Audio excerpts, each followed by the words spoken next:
Bürki, international book writing expert, author and life coach. And I'm so excited to have Huda Hamid from Singapore with me.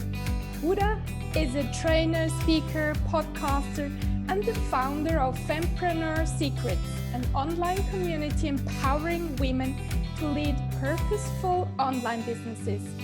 She started her own entrepreneurship journey at 18 years, selling handmade stationery online.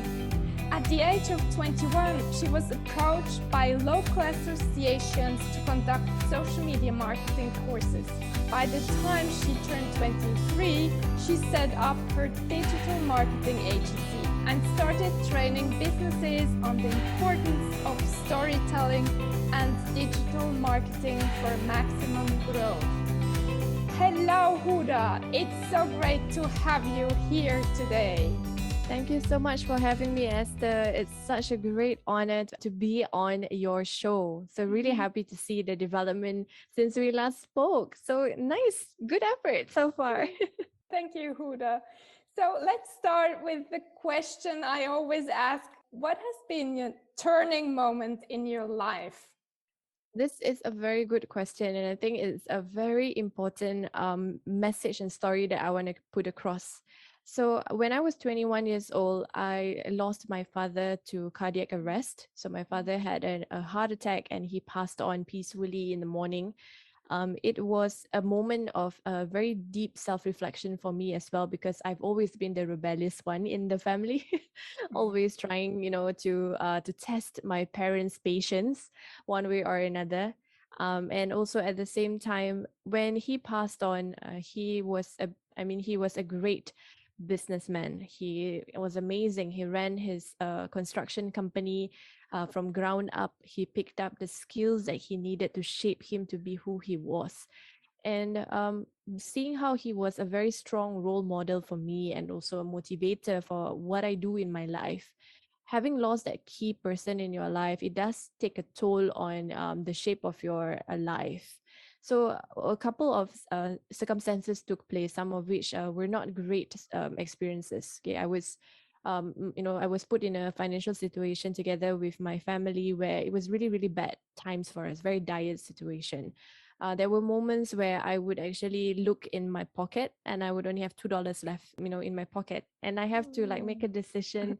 Should I use this $2 for transportation? Because transportation in Singapore is not that cheap actually.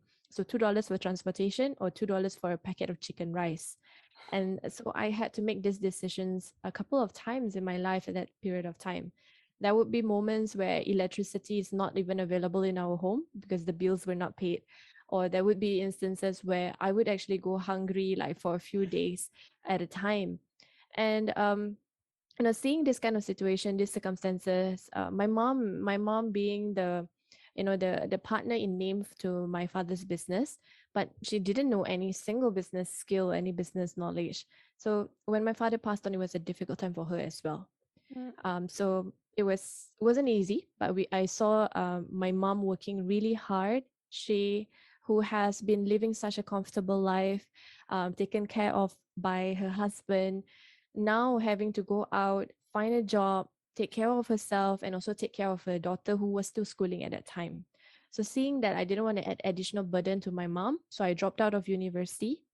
And then one thing led to another, which as in Singapore, if you do not have a degree, it's very hard for you to find a job. So it was very difficult times for me to find a job. And there were instances and more funny moments. Actually, I consider it as funny moments. They, now when I look at it, it's funny moments. I would send my resume to companies after companies. I think I pretty much sent about thousands resumes over to different companies, and I didn't get a single call back. So in that kind of situation where you have to make a decision what you want to do in your life and you don't have the means to actually wait, in other words, you have to figure out something, right? So at that moment when I see my mom working so hard, tapping her back when she come back from home, and then trying to massage herself every now and then. And when I ask her, "Mommy, are you okay? Do you want me to get you a cup of drink and things like that?" My mom will always just put a really huge smile and say, no, mommy, it's okay, don't worry, this is part and parcel of life. So seeing that, I didn't want her to go through that life, and I didn't want myself to go through that ever again. So I planted a deep seed in my mind, never again. And I started to work hard. I built my own business from ground up. I didn't have resources, as you guys can tell from that story. I didn't have a lot with me. So what I had was my laptop, which was part of school, right? I had a laptop. I had a camera, which was a gift from my mother when my father was still around. And I thought, okay, what can I do with this two, equipment? And then I look even further, I actually had an iPhone, and iPhone is really very valuable. Okay, very, very valuable. I had an iPad. I didn't need all of those things. I needed money. So what could I do? I approached my then boyfriend, now husband, and asked him, what can I do with all these devices? And he said, iPhone fetches quite a high price. We can sell it and you can get maybe $400. If I take the iPad and I sell it off, you can get another $400. And then we have a camera and we have a laptop. So what can we do with $800? A camera and a laptop, right? And that was how I started my photo booth company, my photography business. It started off as a photo booth business, and then it went on to become a photography business. And then from there, it shaped it to become a video production agency, where we are today. And because of my experiences through all of these things, I felt there's this, need for me to tell this story to other women who want to start their own business. And that's how Fanpreneur Secrets got started. You are amazing, Huda. I didn't know that. Thank So you. Yeah. how did you start with photography? Did you take portraits, or what did you sell? All right. So when I began a photo booth business, I'm not sure whether you've heard of photo booth before. Is Can this you something? explain it? I'm not sure if I know what it is. Okay, so back in, I think sometime in 2013, 2014, there was this craze in Singapore because we are actually quite influenced with the US culture. So when it comes to weddings and when it comes to events, there was a sudden influx of businesses or couples actually demanding photo booth. So a photo booth, what it does is that you actually have a photographer standing in front, and you come into a very beautiful backdrop, maybe like flowers and things like that, and the photographer will take a photo and it will be printed on the spot. So that is a photo booth. Yeah. So that was how Okay. I started with that, with the camera in my hand. $800 as capital for me to start the business. Actually not 800, it's even actually $400 because I took $400 to survive, and then a laptop. Yeah. So that's how we started. Yeah. Okay. And how did it develop to become a digital agency? It's really an interesting journey. So from photo booth, my first project, I will always remember this project. It's so memorable for me. Being a lady who wears the hijab, there are a couple of things that I have to watch myself. I'm a Muslim. I don't drink. I don't go to the bar. I don't really party as much. So when I got that first gig, it was in a bar. It was in a bar. It was really, really funny. It was in a bar, and here I am, the small little petite girl wearing a hijab, carrying a camera, going into a bar, taking photos. So that was my first gig, and it was really memorable because it was because of that confidence to step myself forward and bring myself to a level where at that current situation, it was really about survival. I needed that first gig to kick start, and I needed the money, right? So I started doing that. Of course, when I went in, I didn't drink a single sip of alcohol. I went in, I took photos, and I think I somehow already impressed one of the persons who were at the party. So she approached me, and then she said, "You know what? We are actually having an event coming up, and we need a corporate photographer." So she was the first person who asked if you do corporate photography for events. Of course, I jumped on it and I said yes, and I'll think about it later. So there I go, accepting the job, giving out the invoice. I went back home and started to Google, portraits like event photo techniques. So that was how I started. And because of her, she referred me to another person, and the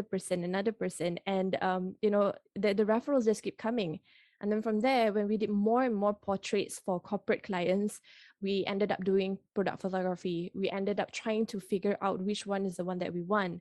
And eventually we landed on videography. When we had that first client to do videography, we were just like, swoon. We were over the moon because that really felt like a calling to us. It really felt like that was really what we wanted to do.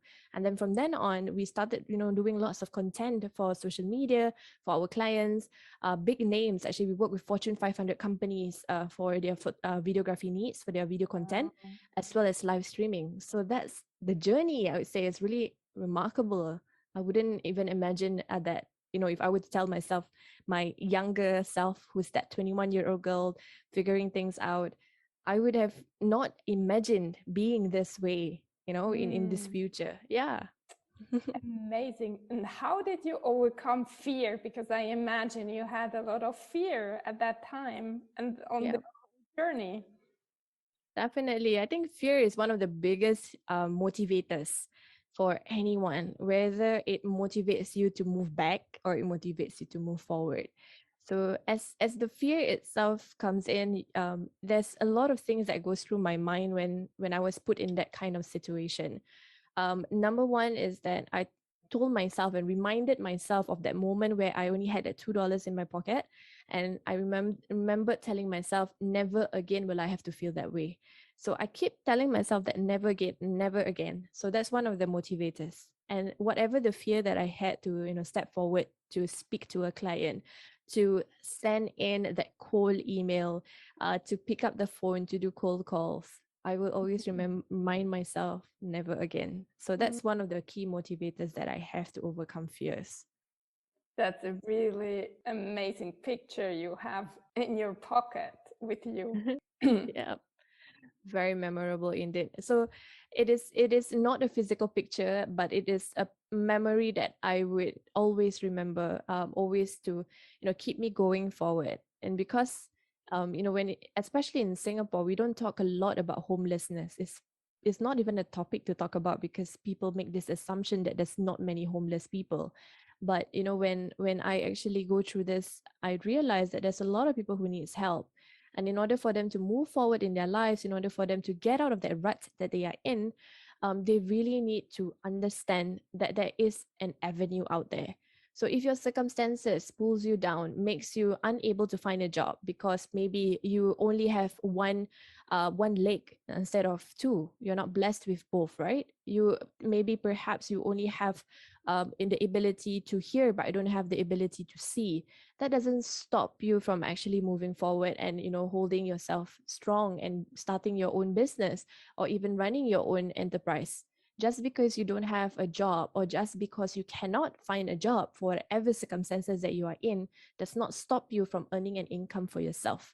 And you can always start there. And then later on, if you have the dreams, if you have the mission, you have the purpose, you have the drive, you will be able to turn that into a business where you become the big boss, where you become that person who's at the top, and you can dictate the kind of future that you want your staff and your employees to actually go through.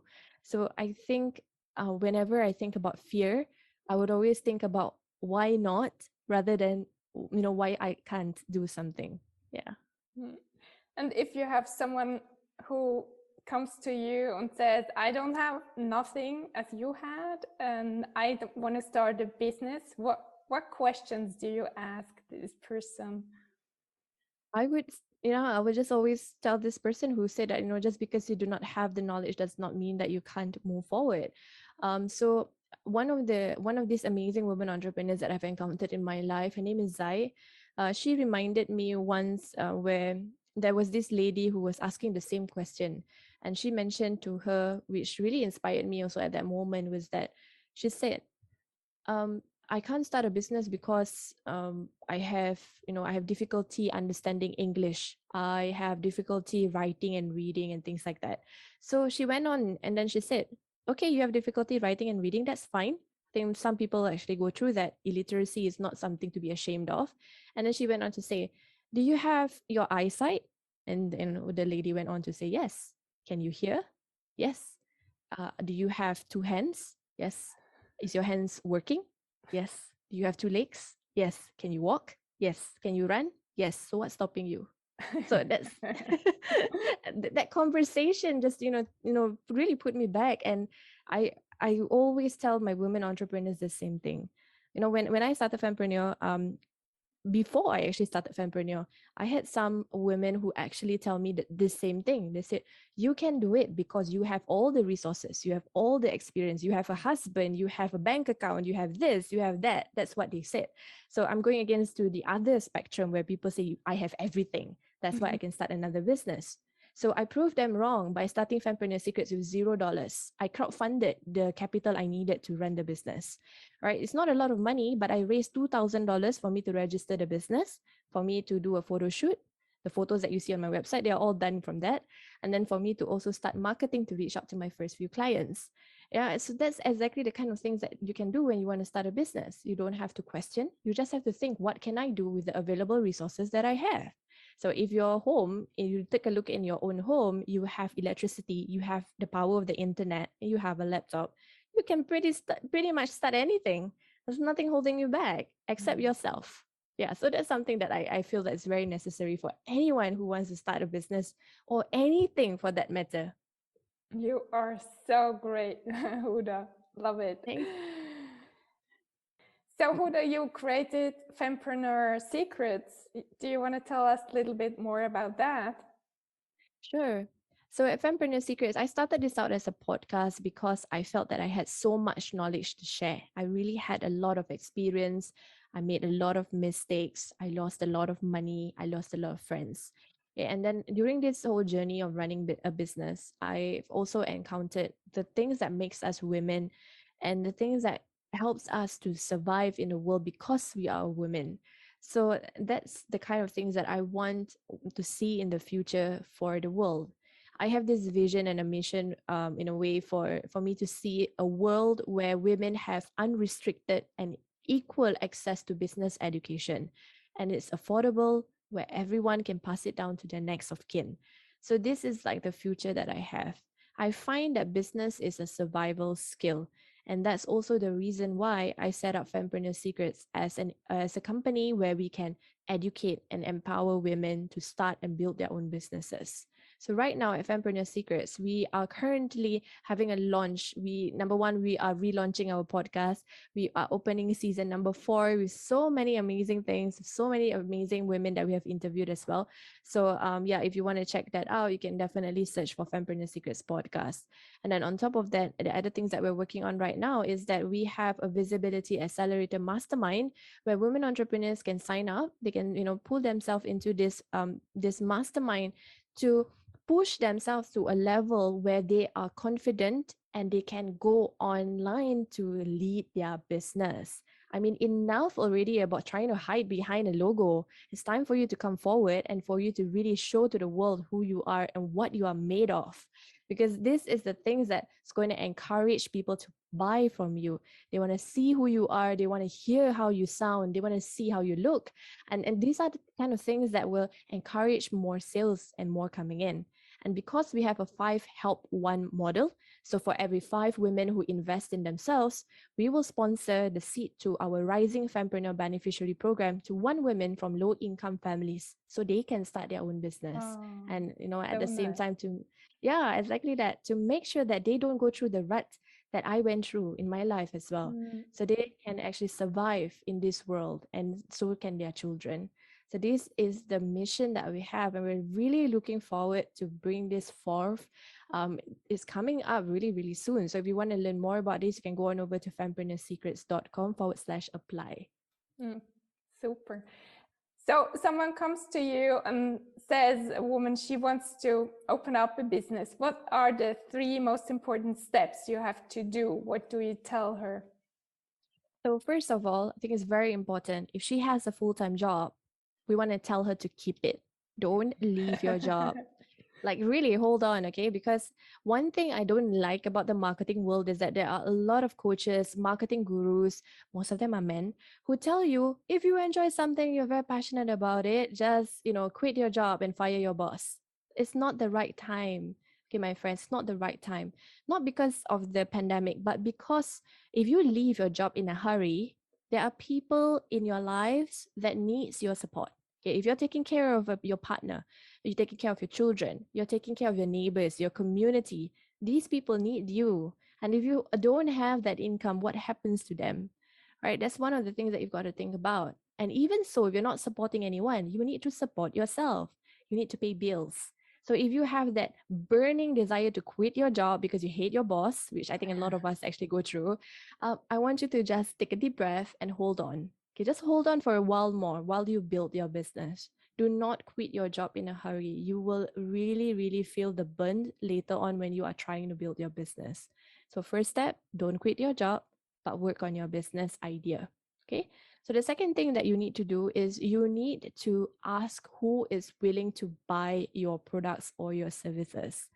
Don't just come into the business or try to set up a business and then like start spending thousands or hundreds of thousands of dollars manufacturing your product without first asking who's willing to buy, because that's one of the biggest mistake a lot of people make. A lot of entrepreneurs think that their ideas are brilliant.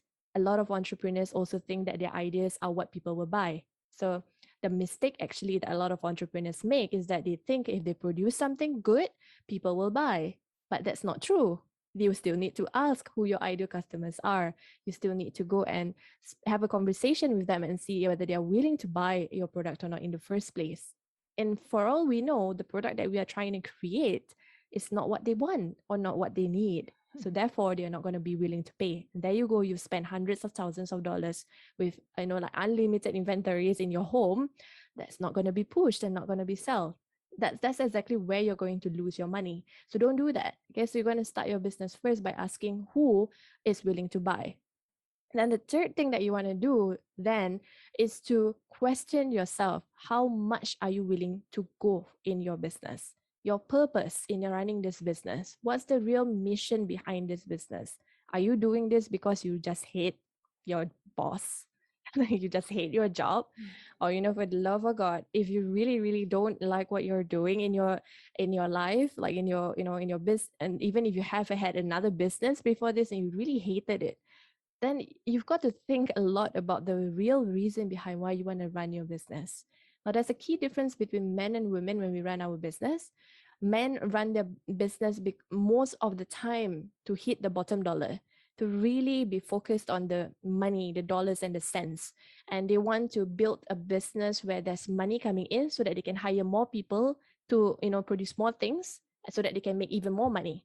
Okay, but for women, our mission and our purpose of starting a business is often driven by different things, which is we want to see a great future in the lives of our children, for example, or we want to see our community bloom and grow so that, they don't have to go through whatever that they are going through right now. Or even sometimes, women actually start businesses because they look back in their families and they see that, okay, so my family's going through, maybe they're going through a situation where they cannot control their food intake. They're always eating junk food, for example. So, that inspires you and you want to stop families from making this bad decision and, have a repercussion on their lives. So this mission, these things that we have as a women, when we start our business, these are all compassionate values that is already built in us as part of our DNA. It is part of who we are. But if we blend the feminine aspect where we are compassionate with the traits and the knowledge that the men have, the masculine aspect of running a business to make it into a profiting business, put the two together, I tell you, we are going to be superpower business owners, right? So those three things are much more valuable than any other tips that you probably have heard before, because no one is going to tell you to not quit your job to start a business. I am going to tell you that because I have gone through the pain of actually leaving my job to start a business. There were moments where I actually had to, take part-time job to survive. And then after that, I went on to become like a full-time gig for a while so that I can, sustain myself. And when I quit, because I was like, no, I think I can only be a boss. I cannot be someone else's employee. I struggled for a good 6 months trying to figure things out for myself financially. So there again, I was, I pulled myself back down into that position where I was just struggling again. And if you recall back my $2 story, I said never again. And I put myself back in that situation. So don't go through that. Don't go through that. You can avoid all of these things. It's just a matter of decision making and making smart choices before you actually start your own business. Yep. Great, Huda. Wonderful advice. I'm just curious. You said before, a little bit further back, you lost also friends. Why did you lose friends? Is there a special reason? I would say that I lose friends in business more than actually, losing friends in my life. Friends in business, it's kind of like the industry that you are in. Sometimes, ideas can be taken away from you. And sometimes people think that you are copying them, but actually no. And likewise, and sometimes also at the same time, people think that they are better than you, so they can't associate with you. But one thing interesting is that when you make it in life, when you achieve success in life to a level of success where your community regards that as success as well, these people will come running back to you, and they try to make friends with you again. So, it's an important thing for us to also think about the kind of people that we want in our lives, because there's a saying that the best 5 people around you makes you. So you've got to choose wisely who you want in your life, and not just any friends or anybody in your life. So you be mindful about that as well when you are going through life. Not, it doesn't matter if you're going through business. It's about going through life and making that choice of who you should be hanging out with. Great. Growing means also paying attention to the people we surround ourselves with. Huh? Great. Yes, exactly that. So, Huda, you told us already where we can reach you. So it's your website or your podcast, Fanpreneur Secrets, right? So just one last advice for our audience. Okay, sure. So, my word of advice, my final word of advice for anyone is that you want to continue and keep learning and keep believing in yourself, because the world needs an inspiration just like you. They're just waiting for you to come forward and keep the change, or be the change that you want to see in the world. Okay. So, don't hold back. You have it in you to achieve success. Beautiful, Huda. Thank you so much for sharing all this. You're most welcome. I really appreciate having this conversation with you too, Esther.